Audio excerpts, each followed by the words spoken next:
வணக்கம் நண்பர்களே. இன்று நாம் பார்க்க போகும் வரலாற்று விசேஷம் தமிழ் சங்க காலத்தின் ஒரு புகழ்மிகு அரசன் கிள்ளிவளவனை பற்றியது.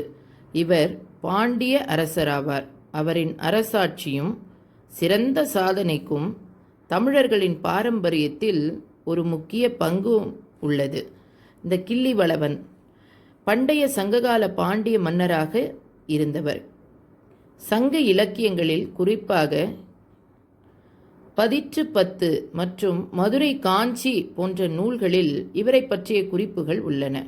வளவன் என்பது பாண்டிய மன்னர்களுக்கான ஒரு பொது பட்டம். கிளி என்பது சிறப்பு குறிக்கோள். எனவே கிளி வளவன் என்றால் புகழ்பெற்ற பாண்டிய மன்னன் என பொருள். கிளிவளவனின் ஆட்சி அமைதியும் நலனும் நிரம்பியது. பாண்டிய நாட்டில் கல்வி, வாணிகம், விவசாயம் ஆகியவை வளர்ச்சி அடைந்திருந்தன. அவர் புலவர்கள் மற்றும் கவிஞர்களுக்கு ஆதரவளித்து பெரிய பன்னாட்டு வர்த்தக மையங்களையும் ஏற்படுத்தினார். மதுரை நகரம் இந்த காலத்தில் மிக சிறந்த நிலையை அடைந்தது. பதிற்று 10 எனும் சங்க இலக்கிய நூலில் பாண்டிய மன்னர்கள் பெருமையுடன் புகழப்படுகின்றனர். இதில் கிளிவளவனும் இடம்பெறுகிறார். இவர் தனது குடிகளை நலமுடன் வாழ வைத்தவர், வீர சேனைகளை கொண்டவர் என குறிப்பிடப்படுகிறார்.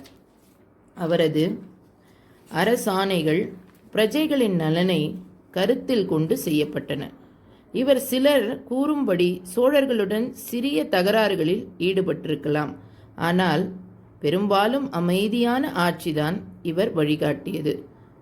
புறநானூறு, அகநானூறு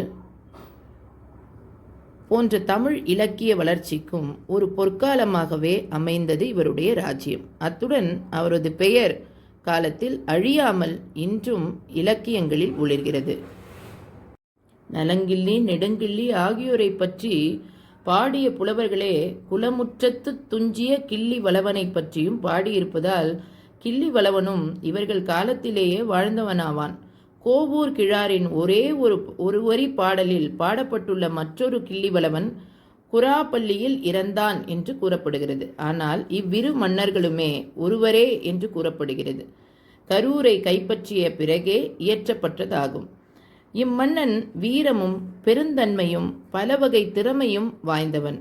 ஆனால் செருக்கு மிக்கவன். இதனால் பல புலவர்கள் இவனுக்கு அறிவுரை வழங்கி இவனை நல்ல முறையில் திருத்தியுள்ளனர்.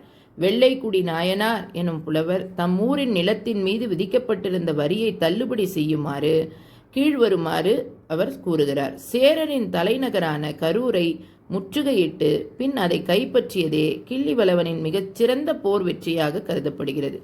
இந்நிகழ்ச்சியை குறித்து பல நாட்கள் சிறப்பாக பேசுகின்றன. தனக்கு பொருத்தமில்லாத பகைவனுடன் போரிடுவது தகாது, பொருந்தாது, நியாயமாகாது என்று கிள்ளிவளவனுக்கு எடுத்துரைக்கும் வகையில் கரூரை அழிவின்றி காக்க முயன்றவர் ஆலத்தூர் கிழார் எனும் புலவர். ஆனால் இப்புலவரது முயற்சி வெற்றி பெறவில்லை.